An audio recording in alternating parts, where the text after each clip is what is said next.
Welcome to SandCity Sports. I am your host, the Cape Cod Kid, artist formerly known as Andre King, and we're back again to bring you all the sports and current events news stories that you need to know. Let's get it started. So folks, I am part of a venerable organization known as Bring Back the NBA on NBC. It's a fantasy basketball organization comprised of gentlemen with the highest athletic character and IQs. According to Yahoo, it may be the most competitive fantasy basketball league in the nation, but that's neither here nor there. I bring it up because every so often in our association, we have something known as Beef Week. The competition heats up, and guys who are truly close friends decide to put the pleasantries aside for a minute or two and start letting folks know how they really feel. Well, ladies and gents, Beef Week arrived in the NBA quite recently, and we need to take a look at the ramifications for a minute or two. First up, and you already know what it is, Draymond and KD let each other know how they really feel. There was a miscommunication in transition. KD wanted the ball early. Draymond wanted to kick it to him a bit later. He advances the ball, turns it over before the play can develop, and then the two needed to speak on it. Apparently, KD let Draymond know who the captain boss was when he was on the court. And then Draymond let KD know who was really needed for the Warriors to win 73 games and championships. And then Steve Kerr, the general manager, and the owner swooped in and sent Draymond to in-school suspension for one game and ordered Kevin Durant to do one class of Wusa therapy to help him get his mind right. Look, folks, end of the day, fact of the matter is, this incident was good for the Golden State Warriors. Draymond led the way in recruiting KD to Golden State. The two have long-standing connections across the world of basketball. And beyond this, when you are dominant in any particular field, the greatest challenge over time becomes motivation. How can you gather the strength to stand against the rising of the tide, as William Cutting would say? Sometimes you gather that strength from without. Nevertheless, the strength that's gathered from within is decidedly more potent. Next up, the Timberwolves and Jimmy Butler finally parted ways to the benefit of him and my favorite team in the entire association. Butler was par for the course in terms of what we've come to expect from him as of late, throwing shade at the Timberwolves immediately after arriving in Philadelphia. Nevertheless, this was a deal that has proven and will continue to prove to be in both teams' best interest. As Butler is the third alpha and star that the Philadelphia 76ers need in order to consistently play at a championship contending level, and Dario Saric and Robert Covington provided the role acceptance, energy, and grit that the Timberwolves needed to battle night in and night out, earning crucial victories and thereby remaining in the Western Conference playoff hunt.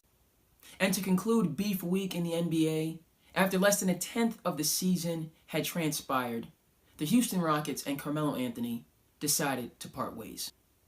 First off, it has to be said that both sides have handled this difficult matter in an exceedingly professional fashion, with Carmelo Anthony being absolutely mum on the subject and the Houston Rockets making it quite clear that Anthony did everything that was asked of him during his short stay.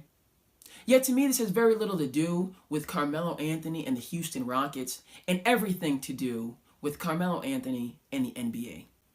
Carmelo Anthony is 34 years old, and you know who else will be 34 in the very near future? His draft classmate, LeBron James.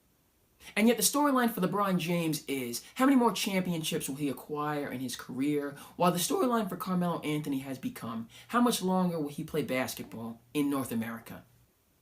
Carmelo Anthony prefers to have a high usage rate, be a volume shooter, and be the focal point of a team's offense.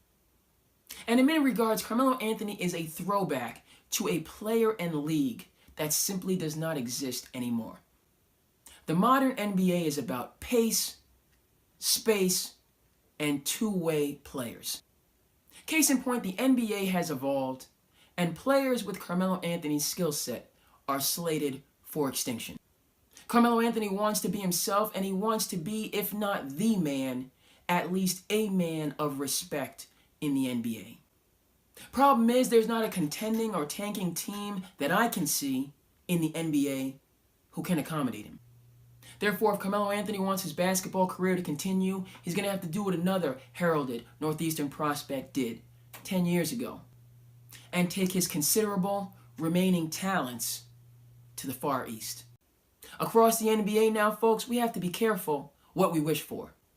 Because LeBron James decided to take his talents to Southern California for the sun and fun and brand building opportunities, and found himself in a predicament that I don't think he fully understood beforehand.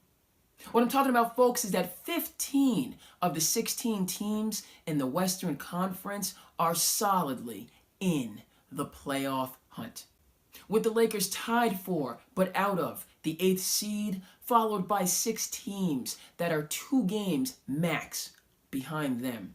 In an exceedingly competitive conference, this may be the most competitive season on record, as little guarantee exists for every team in the Western Conference except one for making the playoffs at all.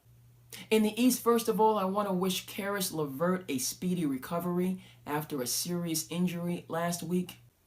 And also have to give a shout out to New Jersey Nets head coach Kenny Atkinson and general manager Sean Marks for the Nets being just 2 games out of the playoff hunt early on in the NBA season.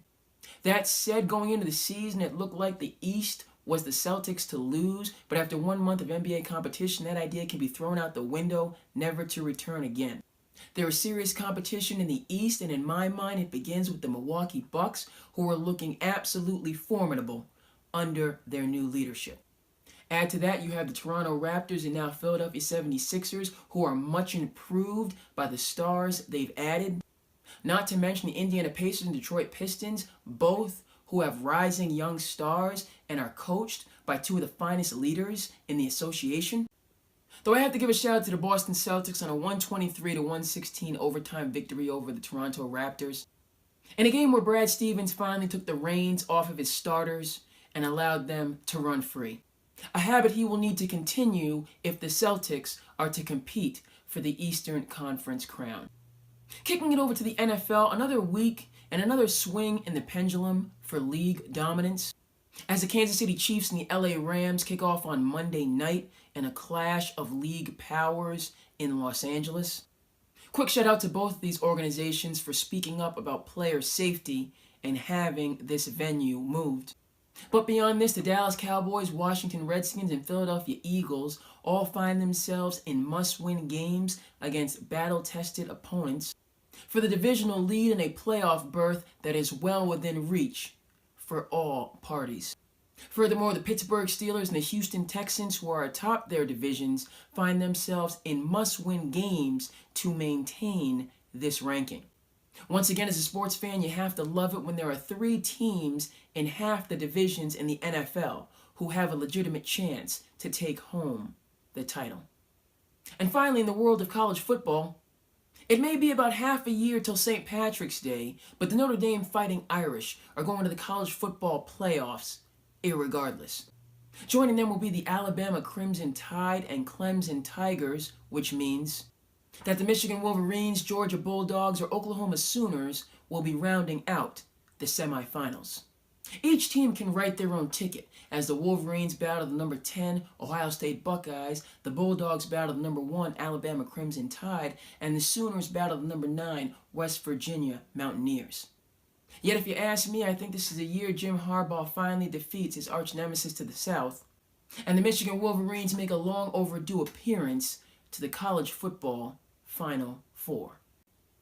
Folks, that's going to do it. As always, feel free to comment, like, and subscribe as you feel the need. I am your host, the Cape Cod Kid, artist formerly known as Andre King. We want to thank you for tuning in to SandCity Sports. And yes, indeed, we will see you back again the next time.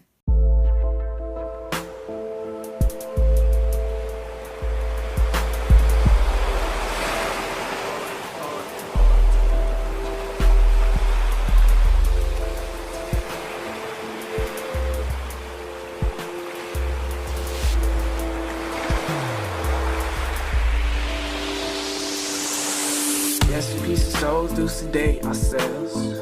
Just a number of this pain we feel. Yes, at times we do hate ourselves, but each day we try to retake ourselves. So yes, we peace of souls do sedate ourselves.